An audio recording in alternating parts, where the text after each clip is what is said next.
ধন আর মানুষের মনের মধ্যে একটা সম্পর্ক রয়েছে। সেই একই সম্পর্ক রয়েছে সুযোগ আর প্রয়াসের মধ্যে। মানুষ বলে যদি আমি একটু ধন লাভ করি তাহলে আমি কিছু করতে পারি। ধন বলে যদি তুই কিছু করিস তবে তোর কাছে আমি আসব। মানুষ বলে আমি কোনো সুযোগ পেলে তবেই তো চেষ্টা করব। আর সুযোগ বলে তুই প্রয়াস কর তবেই তো আমি দেখা দেব। সবসময় জীবনে সেই কামনা করবেন না যা আপনি অন্য কারোর থেকে বা এই সংসারের থেকে নিয়তির সাহায্যে পেতে পারেন। মনোসংযোগ করুন নিজের কর্মের ওপর। মনোসংযোগ করুন তার ওপর যা আপনার হাতে আছে। অনবরত চেষ্টা করুন, না কোনো আশা করে, না কোনো আকাঙ্ক্ষা নিয়ে। আর তারপর এই জীবনকে দেখুন, সে সফলতা হোক বা সুখ, সে ধন হোক বা হোক সুযোগ, সব নিজে থেকেই আপনার কাছে আসবে। রাধা রাধা। এই ডাল দেখুন, এই সুন্দর পুষ্প দেখুন। এই ডালের সৌন্দর্য হলো এই পুষ্প, আর এই পুষ্পের মেরুদণ্ড হলো এই ডাল। এবার কল্পনা করুন যদি এই ডাল থেকে এই পুষ্পকে ছিঁড়ে নেওয়া হয়, তাহলে আপনি যাই করুন না কেন পুনরায় জোড়া লাগাতে পারবেন না। এবার যদি এটা আমাদের জীবনে হয়, আমাদের মানুষের, আমরা যদি কিছু পাই তাহলে সেটা সুরক্ষিত রাখি, আর যদি সেটা হারিয়ে ফেলি তাহলে দুঃখে জর্জরিত হই। এবার ফিরে আসি প্রকৃতির কথায়। দেখা যাক প্রকৃতি আমাদের কি শেখায়। এবার যদি এই পুষ্প এই ডালটা থেকে ছিঁড়ে যায়, আর যদি এই ডাল সবল থাকে, তাহলে কিছুদিন পরেই এই ডালে আবার নতুন ফুল ফুটবে। এবার এটা আমাদের জীবনেও ঘটবে, নিশ্চয়ই ঘটবে। সেটাই প্রকৃতি। সেই জন্য জীবনে আপনি যা হারিয়েছেন সেটার বিষয় না ভেবে, যা ফেলে এসেছেন তার বিষয় না চিন্তা করে, ভবিষ্যতে যা আপনি যত্ন করে রাখতে পারবেন, সাবধানে রাখতে পারবেন, সেগুলির প্রতি একাগ্র হন। বিশ্বাস করুন, এই মনরূপী ডালের ওপর সুখের ফুল সব সময় ফুটবে। রাধা রাধা। আপনি কখনো কোনো ইঁদুর দেখেছেন? তার সবসময় কিছু না কিছু চাই, ঠোকরাতে থাকে সারা দিন সারা রাত। কখনো আপনার রান্নাঘর থেকে কিছু নেবে, তো কখনো ভাড়ার ঘর থেকে কিছু নেবে। কখনো আপনার জামা ছিঁড়বে, কিছু তুলে নিজের গর্তে নিয়ে চলে যাবে। কিন্তু আপনি দেখুন, সে কখনোই সন্তুষ্ট হয় না, ওর পেট কখনোই ভরে না। ঠিক তারই বিপরীত হলো নদী। কারোর থেকে কিছুই নেয় না, শুধুই দান করে। নিজের জল এই প্রকৃতিকে বিলিয়ে দেয়, এই ধরাকে ভিজিয়ে বয়ে চলে, এই প্রকৃতিকে একটা নতুন জন্ম দেয়। আর এই নদী যে সব সময় শুধুমাত্র দান করে, আপনি দেখবেন এই নদী কখনোই খালি হয়ে যায় না। এটা থেকে আপনি কি শিখলেন? যে সব সময় ছিনিয়ে খায় সে সব সময় অভুক্তই থাকে। যে ব্যক্তি সব সময় সবাইকে দান করে তাকে এই ক্ষুধা কখনোই জ্বালায় না। যে ইঁদুর যে সবসময় ছিনিয়ে খায় একলা হয়ে যায়, তার শত্রু তৈরি হয়। সেখানেই নদী যে সবসময় সবাইকে দান করে তাকে মানুষ মা ভেবে তার পুজো করে। তাই ছিনিয়ে নয়, দান করাতে বিশ্বাস রাখুন।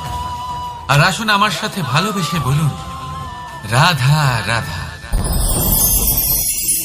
ভাগ্য, কত সুন্দর শব্দ এই ভাগ্য। কিন্তু যতটা সুন্দর ঠিক ততটাই রহস্যময় এই শব্দ। কখন কি হবে কেউ জানে না। লোকে বলে যে ভাগ্যে যা লেখা আছে তার চেয়ে বেশি কিছুই পাওয়া যায় না, তার চেয়ে কমও কিছুই পাওয়া যায় না। নিয়তির যা রচনা তা কখনো মোছা যায় না। কিন্তু কেউ এইটা বোঝে না যে নিয়তি আপনার কর্মের দ্বারা বদলায়। যদি আপনি শুভ চিন্তা করেন, শুভ কর্ম করেন, তাহলে নিয়তি আপনার সাথে খারাপ কিছু হতেই দেবে না। কখনো আকাশে পাখিদের দেখুন, তারা কখনো ভাগ্যের উপর নির্ভরশীল হয় না।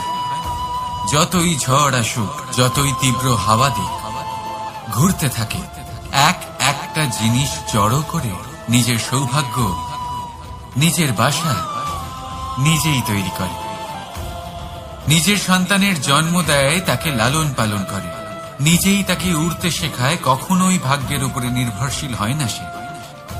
এই বিষয়টা আমাদেরও শিখতে হবে।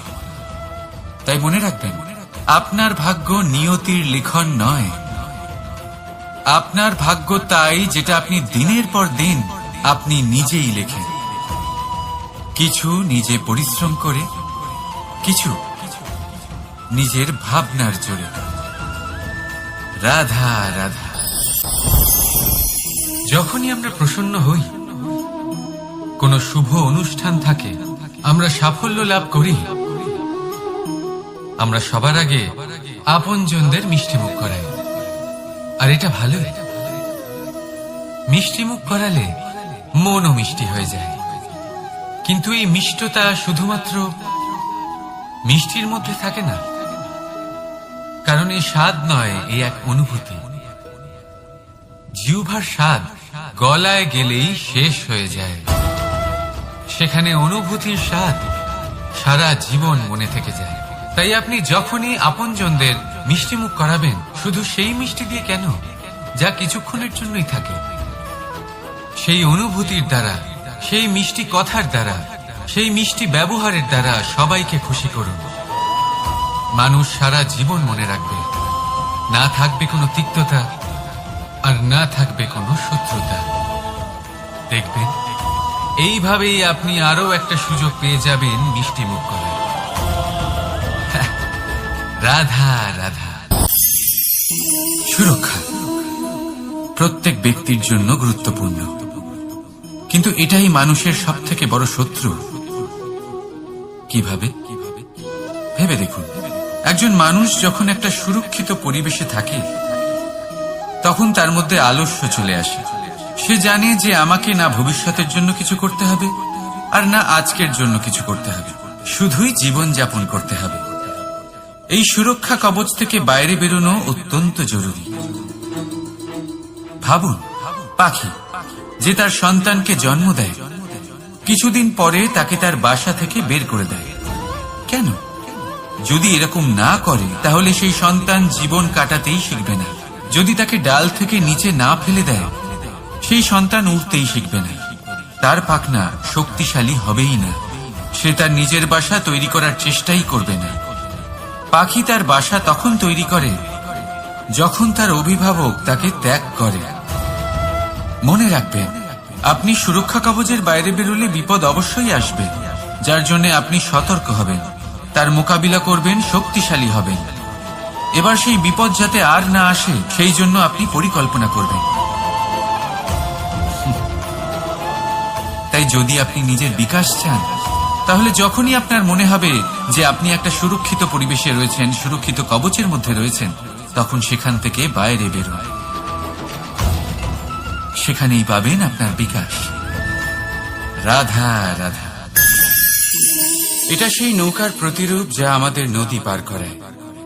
এবার বিষয়টা একটু ভেবে দেখুন।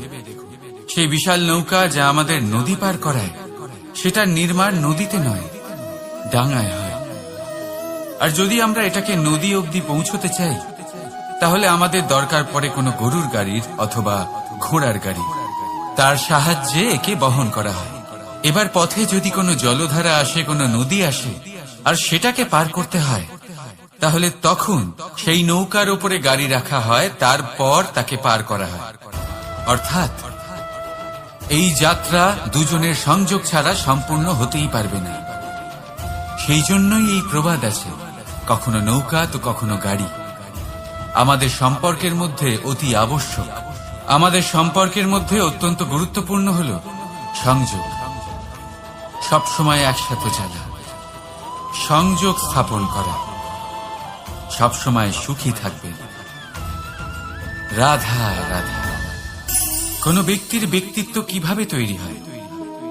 আপনার কি মনে হয় যে ব্যক্তি জন্ম থেকে তার স্বভাব নিয়ে জন্মায়, নাকি আপনার মনে হয় যে এই প্রকৃতি ব্যক্তির জন্য তার নিয়তি রচনা করে? না, এরকম একেবারেই হয় না। আমি আপনাকে বোঝাচ্ছি। যখনই বৃষ্টি পড়ে কোনো বিন্দুর দিকে দেখবেন, এবার এই বিন্দু যেখানে পড়ছে তার উপরে নির্ভর করছে তারপর কি হবে। যদি এই বিন্দু পড়ে কোনো ক্ষেতের উপরে, তাহলে কোনো নতুন ফসলের জন্ম দেবে। যদি সে গরম কড়াইতে পড়ে, তাহলে বাষ্পীত হবে। যদি সে কোনো সাপের মুখের ভেতরে পড়ে, তাহলে বিষ তৈরি হবে। ঝিনুকের ভেতরে পড়লে মুক্ত তৈরি হবে। যদি কোনো পাতার উপরে পড়ে, তাহলে শিশির তৈরি হবে। একই বিন্দু, কিন্তু তার সঙ্গত তার ভবিষ্যৎ এবং ব্যক্তিত্ব নির্ধারণ করবে। এবার এটা তো শুধুমাত্র এক বিন্দু, তার কাজ হলো শুধুমাত্র পড়া। কোথায় সেটা সেও নির্ধারণ করতে পারে না। কিন্তু আপনি হলেন মানুষ। আপনি বাছাই করতে পারবেন যে আপনার সঙ্গী কারা হবে, কাদের সাথে আপনি মেলামেশা করে বড় হবেন। তাই তা ভালোভাবে করি, কারণ এই নির্বাচন আপনার হাতে, কারণ এই জীবন আপনার, ভবিষ্যৎ আপনার। এবার আপনি মহান হতে চান কি না, তার নির্ণয় আপনাকেই করতে হবে। আসুন আমার সাথে ভালোবেসে বলুন, রাধা রাধা। মানুষের কত রকম অনুভূতি হয়, কিন্তু সে সেটাই করে যেটা সে আজ অবধি করে এসেছে, আর এটাই তার সব থেকে বড় ভুল। আপনাকে যদি উদাহরণ দিই, তাহলে একটা গোয়ালা যে ছোটবেলা থেকে একটাই কাজ করেছে, গরুকে চড়িয়েছে, দুধ বের করেছে, সে সারা জীবন সেটাই পাবে, শুধু দুধ। কিন্তু ভেবে দেখুন, যখন এই দুধ কোনো ময়রার কাছে যায়, তখন সে সেটা দিয়ে মালপোয়া বানায়, মাখন বানায়, বিভিন্ন রকমের সুস্বাদু মিষ্টি বানায়, ঘি বানায়। সে বড় কিছু করে, তার বদলে সে বড় কিছু পায়। তাই মনে রাখবেন, যদি আপনি সেটা করেন যেটা আপনি সব সময় করে এসেছেন, তাহলে আপনি সেটাই পাবেন যা আপনি আজ পর্যন্ত পেয়ে এসেছেন। আসবে রাধা রাধা। সমুদ্র মন্থন, আমরা সবাই জানি এ কিভাবে হয়েছিল। এই মন্থন থেকে কি কি পাওয়া গেছিল? অসংখ্য রত্ন পাওয়া গেছিল, বিষ পাওয়া গেছিল, অমৃত পাওয়া গেছিল।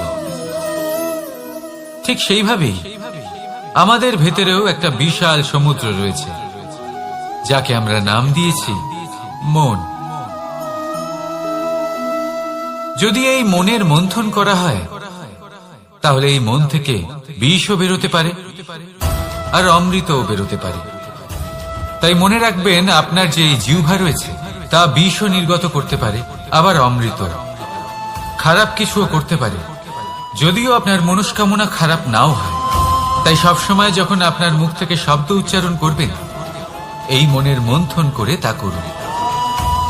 আর আমার সাথে ভালোবেসে বলুন, রাধা রাধা। পাদুকা, খড়ম আমাদের জীবনে কতটা গুরুত্বপূর্ণ হয়। যখনই আমরা এটা পায়ে পড়ে হাঁটি, এটা আমাদের রক্ষা করে কাঁটা থেকে, ছোট পাথর থেকে। এটা আমাদের সুরক্ষিত রাখে। কিন্তু যদি এটাকেই আমরা অন্য দৃষ্টিভঙ্গি দিয়ে দেখি, তাহলে এই পাদুকার জন্যই হাঁটার সময় পেছন থেকে আমাদের পায়ে কাদা লেগে যায়।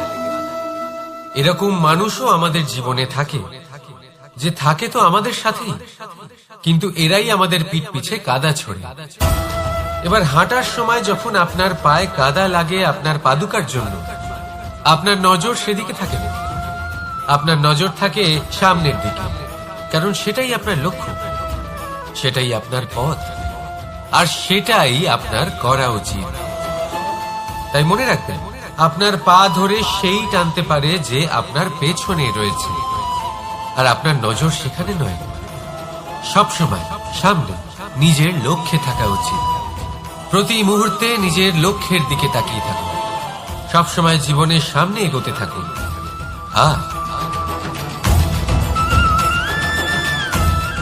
রাধা রাধা।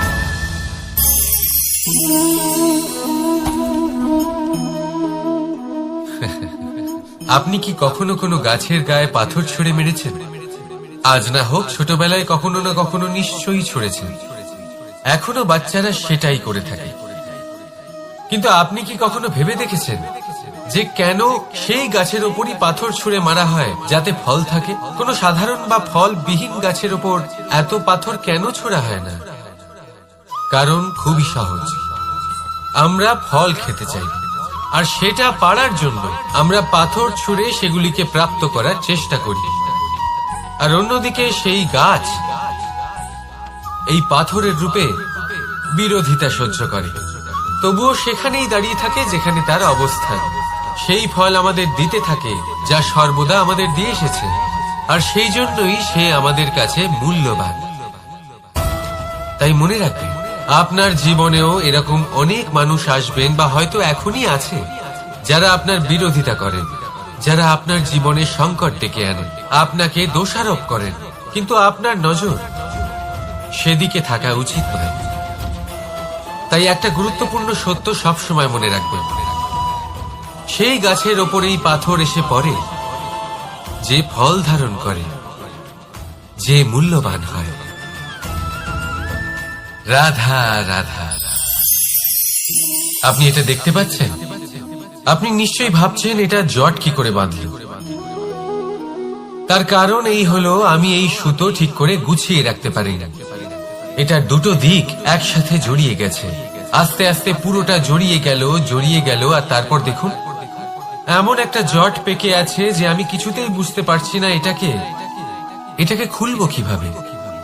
তাই মনে রাখবেন, যদি কোনো লম্বা সুতোকে ঠিক করে গুছিয়ে না রাখেন তাহলে সেটা জড়িয়ে যাবে। এইভাবেই আমাদের জীবনে আমাদের জিহ্বা, আমাদের কথা, যদি এই জিহ্বা আপনারা সামলে না রাখতে পারেন তাহলে শুধুমাত্র কষ্ট পাবেন। তাই নিজের শব্দ এর ওপরে নিয়ন্ত্রণ রাখুন, সর্বদাই ভালো হবে। আর আসুন আমার সাথে ভালোবেসে বলুন, রাধা রাধা। এটা দেখতে পাচ্ছেন? আপনি নিশ্চয়ই জানেন এটা কি। এটা বড়ই বিচিত্র এক বস্তু। এটা হলো কয়লা। আমি একে বিচিত্র এই কারণে বলছি, ভেবে দেখুন, যদি এটা গরম হয় আর আপনি এটাকে ধরে ফেলেন, এটা আপনার হাত পুড়িয়ে ফেলবে। আর যদি এটা ঠান্ডা হয় আর আপনি এটা ধরেন, তাহলে এটা আপনার হাতে কালি লাগিয়ে দেবে। অর্থাৎ যে কোনো পরিস্থিতিতেই, যে কোনো রূপেই থাকুক না কেন, গরম হোক অথবা ঠান্ডা, এটা কোনো না কোনো ভাবে আপনার ক্ষতি অবশ্যই করবে। এরকমই হয় খারাপ মানুষজন, বদসঙ্গ, ঠিক কয়লার মতো। আপনি যদি কিছু নাও করেন, যাই হয়ে যাক, এরা যদি আপনার কাছে থাকে তাহলে কোনো না কোনো ভাবে জীবনে আপনার কোনো না কোনো ক্ষতি অবশ্যই হবে। তাই নিজের জীবনে সবসময় সঙ্গতের নির্ণয় অত্যন্ত ভেবেচিন্তে করবেন। রাধা রাধা। মানুষ কতটা শক্তিশালী হয়, তার কতটা সামর্থ্য রয়েছে, সে কতটা প্রতিভাশালী হয়, এটা হয়তো বলার কোনো দরকারই নেই। আজকের দিনে সবাই জানে যে মানুষ কি না করতে পারে। মানুষ চাইলে সবকিছু করতে পারে। মানুষ যদি চায় মাছের মতো জলে সাঁতার কাটতে পারে। মানুষ যদি চায় হিমালয়ের মাথা নত করতে পারে। মানুষ যদি চায় সমুদ্র থেকে মুক্ত সংগ্রহ করতে পারে। মানুষ যদি চায় তাহলে আকাশের পাখির মতো বিচরণ করতে পারে। মানুষ চাইলে সব কিছু পেতে পারে। সে জ্ঞান, সম্পত্তি, পরিবার, সাফল্য, সবকিছু। যদি কিছু থাকে যেটা সে গ্রহণ করতে চায় না, সেটা হলো তার দোষ। জীবনে এগিয়ে যেতে পারবেন। আর আমার সাথে ভালোবেসে বলুন, রাধা রাধা।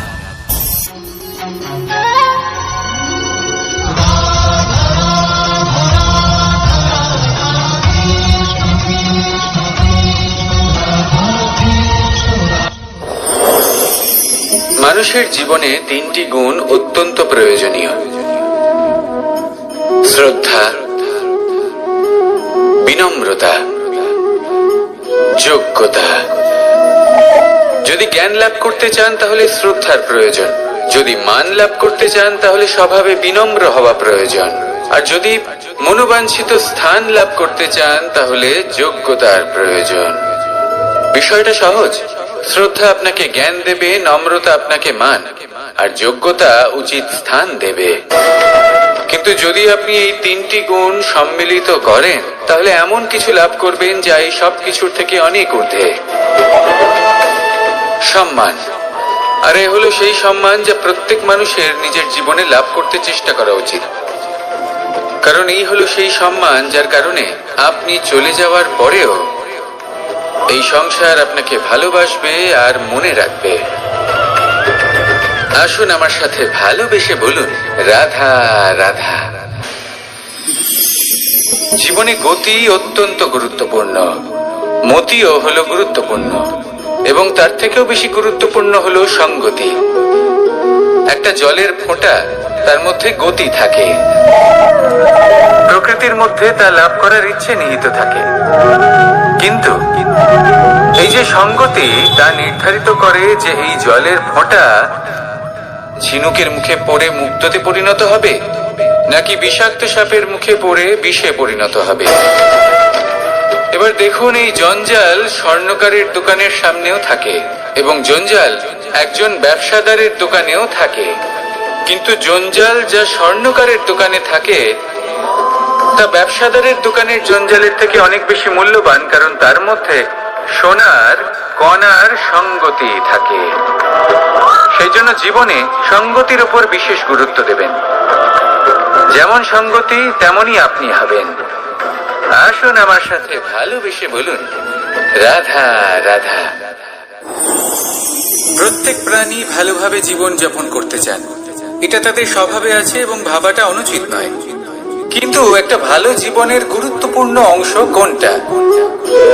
বসবাসের স্থান, সেই স্থান যেখানে আমরা জীবন অতিবাহিত করি। এবার মানুষ ভাবতে পারেন যে একটা ভালো বাসস্থানের অর্থ কি? সেই স্থান যেখানে সহজে জল পাওয়া যায়, যেখানে শুদ্ধ বায়ু পাওয়া যায়, যেখানে আনাজ উৎপন্ন হয়। এটা জীবনযাপনের জন্য পর্যাপ্ত বটে, কিন্তু ভালো জীবন যাপনের জন্য আরো একটা কথা আপনাকে বুঝতে হবে। সাধু, জ্ঞানী, পণ্ডিত ব্যক্তি, এই সকল মহাপুরুষ, এনাদের যে বাসস্থান তা অত্যন্ত বিশেষ হয়। এখানে এক ধরনের বিশেষ ইতিবাচক শক্তি থাকে, এমন একটা স্থান যেখানে দেবতারাও বিচরণ করে। জীবন আমরা সবাই যাপন করি, কিন্তু জীবনের উদ্দেশ্য শুধুমাত্র জীবন যাপন করা নয়। জীবনের উদ্দেশ্য হলো মুক্তি লাভ করা।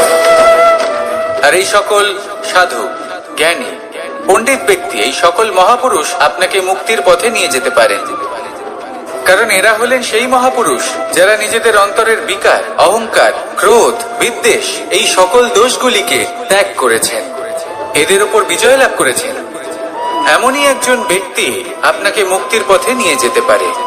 প্রয়োজন হলো শুধুই এনাদের চিনতে পারা, এদের কথা বুঝতে পারা এবং এদের দেখানো পথে চলা। যদি আপনি এটা করতে পারেন তাহলে এই মন প্রফুল্ল হয়ে বলবে, রাধা রাধা। আমি এখানে একা এই বনে বসে আছি, বাঁশি বাজাচ্ছি। কার জন্য? কে আছেন এখানে? কেউ নেই। আমার প্রজা, আমার রাজ্য, আমার পরিবার আমার থেকে অনেক দূরে আছেন। আমি এখানে একা এই বনে বসে এই আকাশের এই রঙের, গাছের এই সব ফলের, মাটির সুবাসের আনন্দ উপভোগ করছি। কেন? আমি হলাম দ্বারকাধীশ। এমন কি রাজকীয় বা ভৌতিক সুখ রয়েছে যে আমি ওখানে পেতে পারি না? সবকিছুই পেতে পারি, তাও এখানে বনে একা বসে আছি। কোন সুখ খুঁজে চলেছি? একা থাকার সুখ। আমরা প্রত্যেকদিন অনেক মানুষের সাথে, চিন্তাধারার সাথে, কর্মের সাথে, পরিস্থিতির সাথে, সুখ দুঃখের দ্বারা বেষ্টিত থাকি। জীবনের এই চক্রে আমরা জড়িয়ে পড়তে থাকি। যতই আমরা এই সমস্যার সমাধান করি আমরা ততই এতে জড়িয়ে পড়ি। আমরা এতটাই জড়িয়ে পড়ি যে যখন আমরা আয়নায় নিজেদের দেখি তখন আমরা নিজেদের চিনতেই পারি না। এমন মনে হয় যেন আমরা নিজেদের হারিয়ে ফেলেছি। সেই জন্য প্রত্যেক দিন আপনি কিছু সময় নিজের সাথে কাটান একান্তে। এটা অত্যন্ত আবশ্যক। নিজের অস্তিত্বের গভীরে গিয়ে দেখতে শিখুন, নিজেকে বুঝুন। অদ্ভুত শান্তির অনুভূতি হবে। যেমন এই বায়ু, এই বৃক্ষ, এই পুষ্প, এই নিসর্গ, এদের মতো আপনিও কখনো একলা হতে শিখুন। কখনো নিসর্গের একটা অংশ হয়ে দেখুন। এই মন প্রসন্ন হয়ে বলবে, রাধা রাধা। ওমাই কি, আমি কখন থেকে এখানে অপেক্ষা করছি, হাত পেতে দাঁড়িয়ে রয়েছি যাতে একটা ফল আমার হাতে এসে পড়ে এবং সেটা আমি খেতে পারি। কখন থেকে অপেক্ষা করছি, কিন্তু সেটা হচ্ছেই না। এবার আপনি বলবেন যে এসব কি বলছি, এ কি অদ্ভুত কথা বলছি। যদি ফল খেতে হয় তাহলে আমাকে বৃক্ষে চড়তে হবে, ফলের কাছে পৌঁছতে হবে, তবেই তো ফল পাবো। এবারে এটা অত্যন্ত সহজ ব্যাপার, কিন্তু এই বিষয়টা আপনি নিজের জীবনের প্রসঙ্গে ভেবে দেখুন। লক্ষ্য কোথায় আছে আপনি জানেন, সেই লক্ষ্যে পৌঁছানোর পথ কি সেটাও আপনি জানেন, সেই পথে চলার ক্ষমতাও আপনার রয়েছে, কিন্তু তাও আপনি নিজের লক্ষ্য লাভ করতে পারছেন না। কেন? কারণ আপনি অপেক্ষা করছেন যে লক্ষ্য আপনার সামনে চলে আসবে, কিন্তু তা হয় না। লক্ষ্য সে যাই হোক না কেন, ধন হোক, প্রেম হোক, কোনো সম্মান হোক বা মোক্ষ হোক, যদি আপনি তার দিকে অগ্রসর না হন তাহলে ফল প্রাপ্তি অসম্ভব ব্যাপার, তা কোনোদিনই হবে না। সেই জন্য আপনার চোখের সামনে আপনি যদি নিজের লক্ষ্যকে দেখতে পান তাহলে উঠুন এবং সেই দিকে অগ্রসর হতে শুরু করুন। নিজের অন্তরের সকল অশুভ গুণ দূর করুন, অলসতা ত্যাগ করুন, অজ্ঞানতা ত্যাগ করে দিন এবং চলতে থাকুন। অবশ্যই মনোবাঞ্ছিত ফল লাভ করতে পারবেন। মনে রাখবেন, চলতে থাকলে তবেই লক্ষ্য প্রাপ্তি হবে। অপেক্ষার দ্বারা শুধুমাত্র মৃত্যু লাভ হবে। আসুন আমার সাথে ভালোবেসে বলুন, রাধা রাধা। আমি দ্বারকাধীশ এবং আমার সভাতে বিভিন্ন সময় বিভিন্ন ধরনের মানুষ আসেন, নিজেদের দাবি নিয়ে, নিজেদের ইচ্ছে নিয়ে। কখনো কেউ ভোজন চান, আবার কখনো কেউ ওষুধ, কখনো কেউ বস্তু চান, কেউ আবার চান বস্ত্র। কারোর জ্ঞান চাই, কারোর ধন চাই, আবার কারোর বাসস্থান। অনেক সময় আমি এই অনুরোধ, এই ইচ্ছে পূর্ণ করি না। এবার আপনি এটা ভাবতেই পারেন যে কৃষ্ণ তো তাহলে লোভী, ওর কাছে তো সবকিছুই রয়েছে, তারপরেও সে নিজের প্রজার ইচ্ছে পূর্ণ করে না, তাদের সমস্যাগুলি বুঝতে পারে না, তাদের সুখ স্বাচ্ছন্দ্য প্রদান করে না। আসল সত্য হলো এটাই যে কোনো সবল ব্যক্তি, যে কোনো গৃহস্থ ব্যক্তি যে কাজ করতে সক্ষম, তার পরিশ্রম দ্বারাই নিজের প্রয়োজনগুলি এবং ইচ্ছেগুলি পূরণ করা উচিত। এটা অত্যন্ত প্রয়োজনীয়। আর এগুলো তিনি করতে পারেন শিল্প, ব্যবসা, আচরণ অথবা জ্ঞানের ভিত্তিতে। এই পথে চলতে হবে, পরিশ্রম করতে হবে, তবেই সে কিছু অর্জন করতে পারবে। এবার এমন কোন ব্যক্তি যার এই সব কিছুতে কোনো রুচি নেই, যে কিছুই করতে চায় না, সে কিছুই অর্জন করতে পারবে না। এবার এরকম কোন ব্যক্তিকে যদি আমি কোনো বস্তু প্রদান করি তাহলে কি হবে? সে পরাধীন হয়ে যাবে, আর সেটা উচিত হবে না। তাহলে কি করা উচিত? তাকে পথ দেখানো, তাকে বোঝাতে হবে যে কোন পথে চলে তুমি নিজের লক্ষ্য প্রাপ্ত করতে পারবে। শিল্প, জ্ঞান, আচরণ এবং ব্যবসা, এই পথে কিভাবে চলে সেটা শেখাতে হবে। আর আমি সেটাই করি। তার ফলে কি হয়? ব্যক্তি স্বাধীন হয়ে যায়।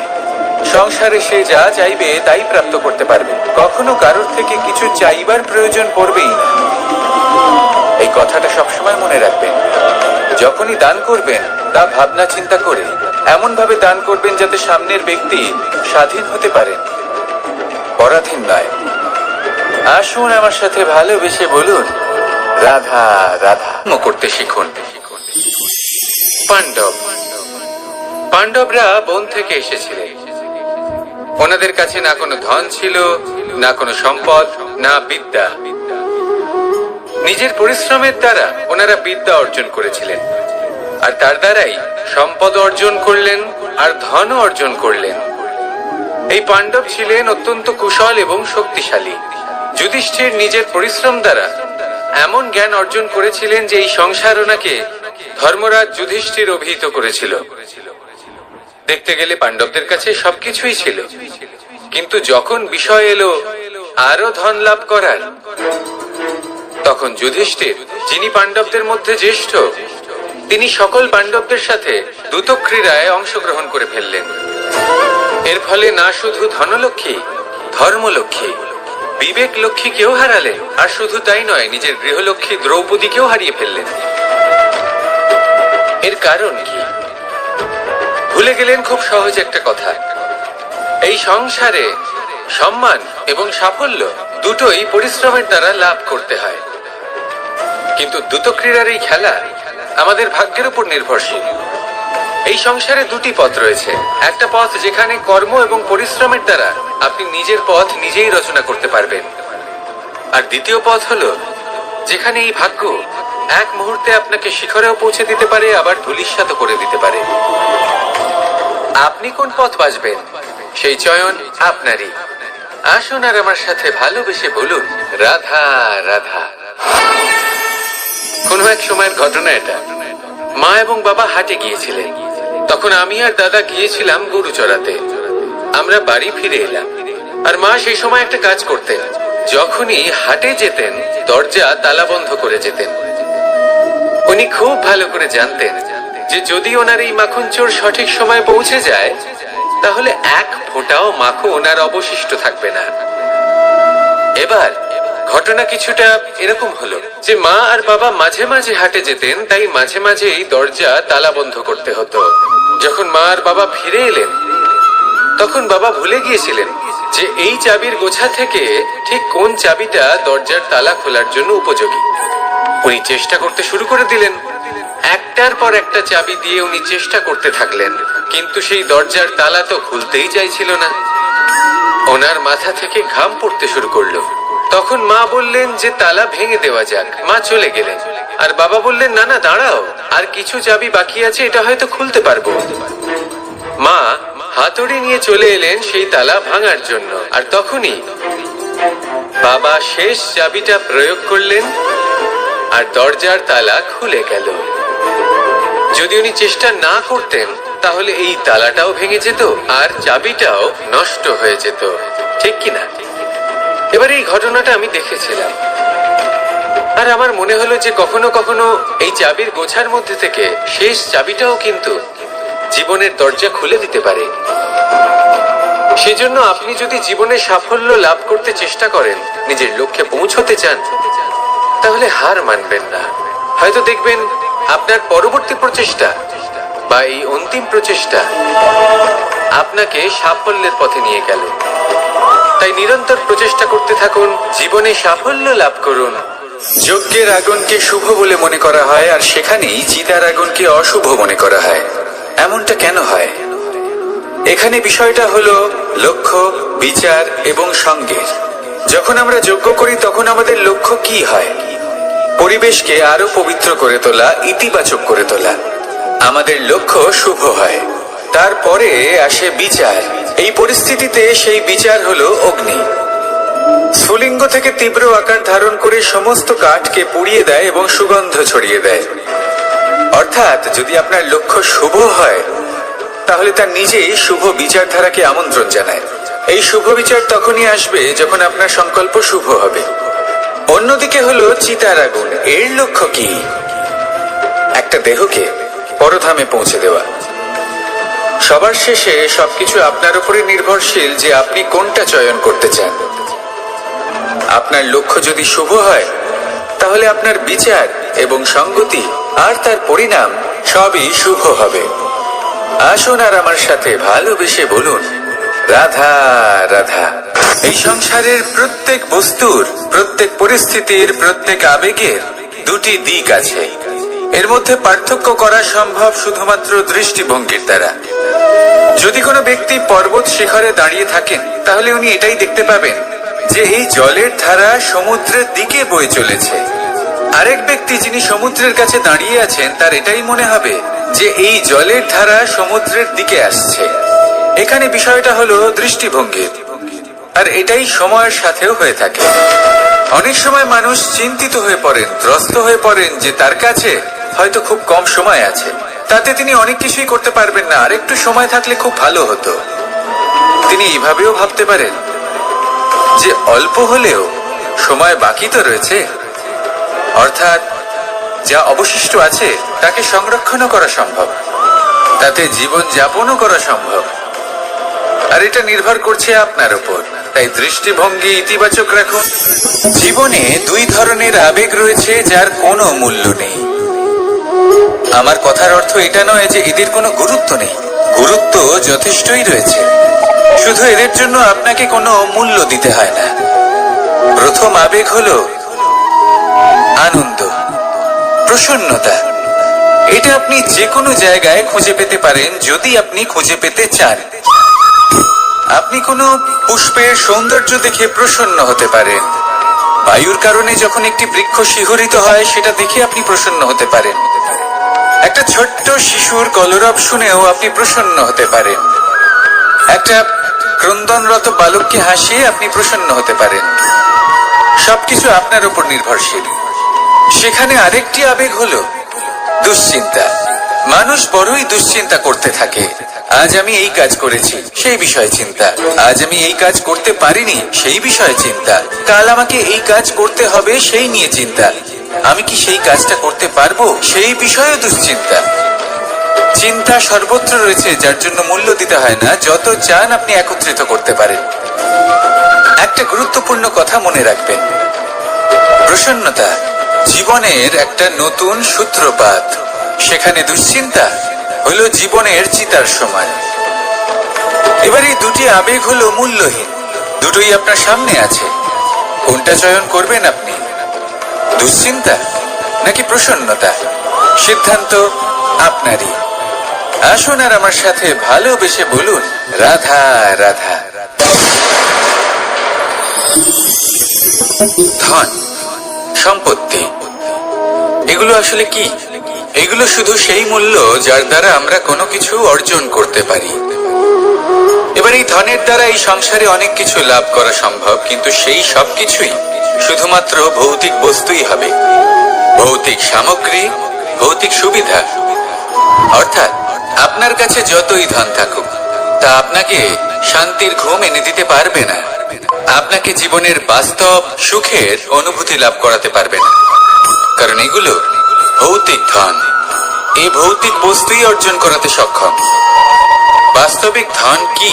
যদি এই প্রশ্ন আপনার মনে আসে, তাহলে তার উত্তর আমি আপনাকে দেব একটা উদাহরণের মাধ্যমে। কখনো আপনি শুনে থাকবেন যে একজন পিতা আজীবন অনিষ্ট করেন, অনর্থ করেন, খারাপ কাজ করেন শুধু ধন অর্জনের জন্য। তিনি ভাবেন যে আমি ধন অর্জন করব আর নিজের সন্তানকে একটা উজ্জ্বল ভবিষ্যৎ প্রদান করব, একটা সুখ স্বাচ্ছন্দ্যময় জীবন দান করব। এবার সন্তান যখন জন্ম লাভ করে, তখন সে ভাগ্যের জোরে সেই ধন ভোগ করে। যেরকম সে পায়, সেরকমই তার ব্যবহার সে করে। কখনো আপনি এটাও দেখে থাকবেন যে সেই সন্তান সমস্ত ধন নষ্ট করে ফেলে, আর সেই পিতা যিনি সমস্ত ধন সঞ্চয় করেছেন, যিনি সেই ধনের প্রভু, আজ সেই ধনের প্রহরী হয়ে রয়েছেন। এবার এরকম কেন হয়? এরকম তখনই হয় যখন সেই পিতা বুঝতেই পারেন না যে তার জীবনের আসল ধন কি। সেই আসল ধন তার সন্তানকে সে দিতেই পারে না। যদি পিতা তার সন্তানকে কর্মের জ্ঞান দিতে পারেন, উচিত কোনটা অনুচিত কোনটা সেই শিক্ষা দিতে পারেন, সংস্কারের প্রকৃত শিক্ষা দিতে পারেন, তবে সেটা ধনের থেকে অনেক বেশি গুরুত্বপূর্ণ। এটাই হলো জীবনের বাস্তব ধন। আপনি সেই কথা তো অবশ্যই শুনে থাকবেন, কুসন্তান হলে ধন সঞ্চয় করে কি হবে, সুসন্তান হলে ধন সঞ্চয় করে কি হবে। সন্তান যদি কুপুত্র হয়, তাহলে সব নষ্ট করে ফেলবে, আর সন্তান যদি সুপুত্র হয়, তাহলে ধন থাকুক না থাকুক, সে নিজেই কর্মের পথে অগ্রসর হয়ে ধন অর্জন করবে আর নিজের জন্য এক উজ্জ্বল ভবিষ্যৎ গড়ে তুলবে। তাই সন্তানকে সম্পদ দেওয়ার আগে কর্মের জ্ঞান দান করুন, সুশিক্ষা দিন, কারণ এটাই হলো জীবনের প্রকৃত ধন। আসুন আর আমার সাথে ভালোবেসে বলুন রাধা রাধা।